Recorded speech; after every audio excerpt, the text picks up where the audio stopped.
Doon sa mga nagpapa-shoutout ay sa susunod na lang na video ko kayo isa-shoutout kasi iipunin ko muna kayo. At ang video natin ngayon ay tungkol sa isang Pinay na napapanood ko na rin yung ibang mga video nito dati na Pinay na may asawang Koreano. Hindi ako lang sigurado dito kung kasal ba sila o hindi. Marami din itong subscribers mga kabayan, nasa 300,000 plus yung subscribers nila at talaga namang maraming nanonood sa mga video nila. At itong Pinay ay parang hindi lang ako sigurado kung ano yung naging dahilan kung bakit siya, kasi dati dito sila magkasama sila nung asawa niyang Koreano dito sa Korea, tapos parang umuwi sa Pilipinas. Hindi ko lang alam kung ano dahilan bakit natagalan siya, naging long distance relationship silang dalawa ng Koreano. Ang pagkakaalam ko ay nas 2 or 3 years siya sa Pilipinas at itong babae ay nangaliwa. Ang sinasabi ng babae sa video ay parang nagkulang sa kalinga yung asawang Koreano kasi sinasabi niya nung nandito pa siya sa Korea, nung magkasama sila ng Koreano, nung hindi pa sila long distance relationship, ang sabi ng babae ay nagkukulang sa kalinga. Kapag may sakit, hindi man lang madalaw sa kwarto, hindi man lang maalagaan, tapos bihira, hindi halos daw nakakalabas siya, lagi lang nasa bahay. At siguro ang dahilan siguro kaya ganun yung Koreano, siguro busy sa trabaho.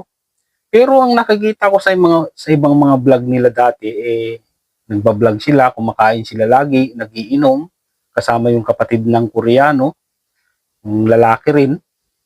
At ayun, inamin naman ng babae na nangaliwa siya. At ang mahirap lang kasing intindihin dito, ang sinasabi kasi niya, mabuting asawa yung Koreano, maraming pera, at mabait. Talagang wala siyang masabi dun sa Koreano, pera, walang problema. Siguro ang hinahanap na siguro nung babae, nung Pinay, ay talagang yung kalinga ng isang Pinoy, parang ganun. May napanood nga ako dati na prinank niya yung asawa niyang Koreano na kunyari may ipagtalik. Prinank niya, pinasok niya sa kwarto yung Koreano na ipaprank niya na kunyari gusto niya may ipagtalik. Ang reaksyon ng Koreano ay ayaw. Parang itinataboy niya yung Pinay. Maganda mga kabayan itong Pinay na to. At ito yung kababayan ko, taga Bicol din. Yun yung sinasabi niyang dahilan. Nagkulang sa aruga. Nandun, walang problema talaga pagdating sa pera. At kahit naman siya, ay wala siyang masabing masama. Dun sa Koreano, mabait. Yun nga lang talaga, nagkulang sa aruga. Wala tayong magawa. Ganun talaga mga kabayan. Hindi kasi tayo pare-pareho ng ugali. Dun sa mga karamihan, sa mga Pinay sa atin ay yung iba naman parang okay lang din naman yung ganun, basta ang katuwiran kasi ng ibang babae, ng ibang Pinay, basta kaya kang buhayin, walang problema. Nakakalungkot lang pagdating dun sa side ng Koreano kasi hindi lang din naman kasi sinabi nung Pinay na ganun yung gusto niya, na lalambingin siya, yung pag may sakit ay aalagaan. Parang hindi niya kasi sinabi na ganun sa Koreano. At least siguro nakapag-adjust yung Koreano, siguro talagang hindi na rin siguro talaga siya mahal ng Pinay, kaya nakipagrelasyon sa iba. At kayo, anong magiging comment nyo tungkol sa sitwasyon ng ganito? Parang nakakaawa talaga yung Koreano, para sa akin lang. At panoorin nyo yung video na to.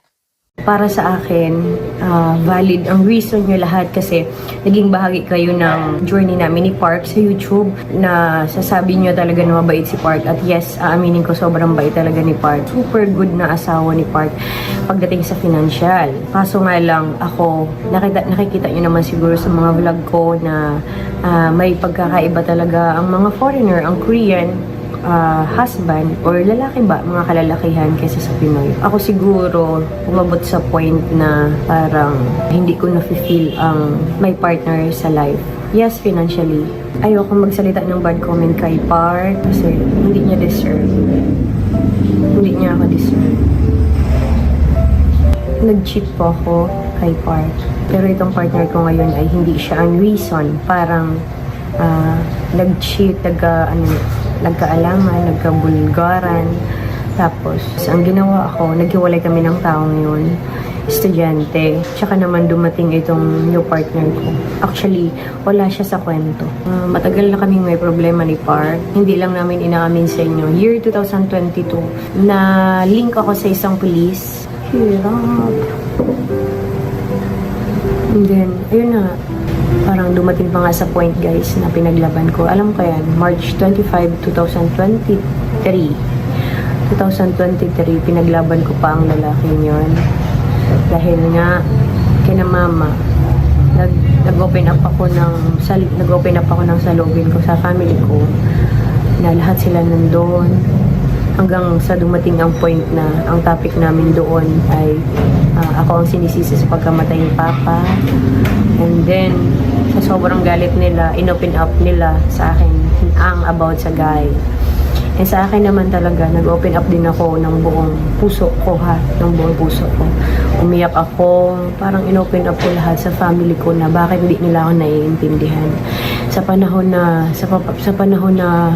year 2022, 23, sinabi ko sa kanila na mahal ko itong si Guy, ganyan.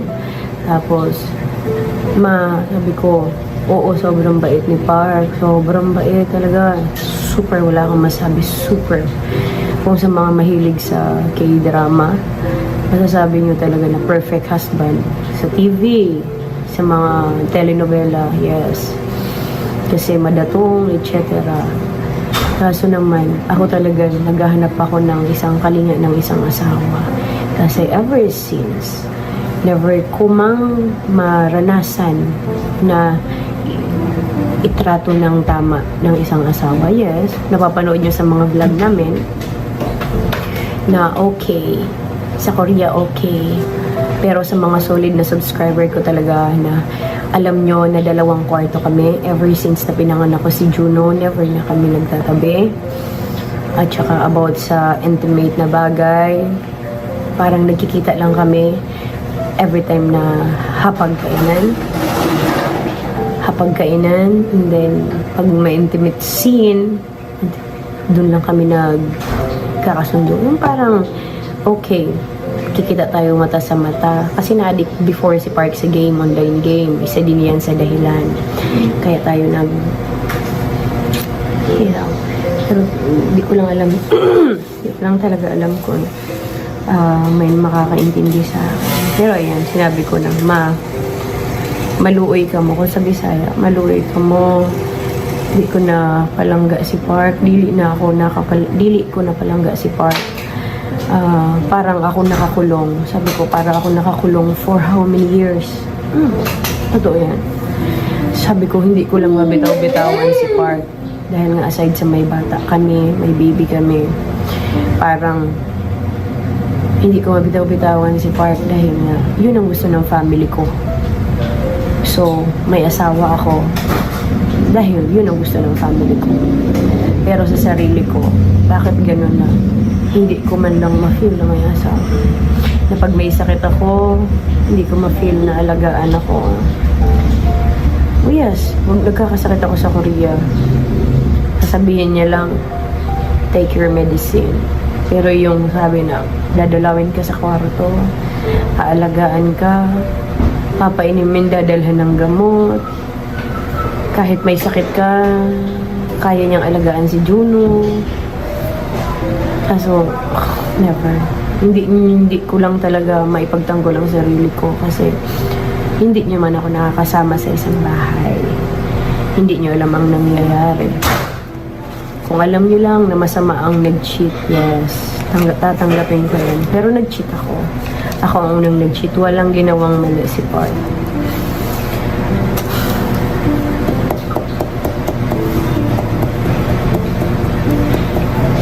Ngayon, until now, mabisa ka?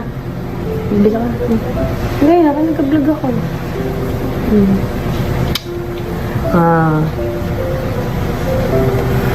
Kontra ko sa sitwasyon ko ngayon, kontra ko lahat ng, hindi naman sa lahat ng family ko. kapatid na pinahaya ka sa Facebook.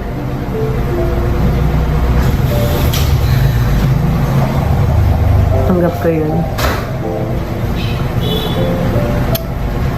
Ngayon still iniisip ko pa rin si Park, pero hindi masama. Ang pinagpipray ko lang totoo yan. Sinasabi ko, every time na makulimlim, inaatake ako ng anxiety ko, isa lang ang nasa isip ko si Park. Sabi ko, sana okay si Park, sana makahanap si Park ng babae na deserve niya. Sana happy, sana happy si Park. Sana happy si Park. Yun lang ang ano ko. Never akong galit sa kay Park. Never kong sinabi na masamang asawa si Park. Kulang niya lang talaga yung ibang gesture ng ibang Filipino na lalaki na nagpo-provide at the same time kayang alagaan ng asawa. Si Park, very lang talaga siya, strict to the point. I love you. And then, money. Ganyan lang. Yan lang. Wala akong masabing masama kay Park. Yun lang. Nag-cheat ako. Sa mga magagalit sa akin, hindi ko kayang ipagtanggol ang sarili ko. Tatanggapin ko na lang. Pero ang masasabi ko lang, ayoko magmalinis. Nasa Pilipinas ako. 3 years di nang napunta si Park. Dito ako nila napunta doon. Parang ang hirap i-maintain na dumating na sa point na nagtatawag na lang kami. Pinipilit namin. Nag-video call kami. Sabi ng, good morning, Papa. I miss you. Pero yun pala, hindi na-miss. Ang hirap. Sabihin na, good morning, Papa. I love you. Pero yun pala, parang nawawala dahil nga sa sobrang tagal na long distance ang relationship nyo. Tapos, hindi mo pa naranasan ang very good na treatment. Yes, very good na treatment. Alam nyo naman sa mga solid subscriber ko na sa Korea, nasa bahay lang ako. Hindi ko lang maintindihan. I'm so sorry. Kung ganito man ito man ang naging resulta na naghiwalay kami ni Park.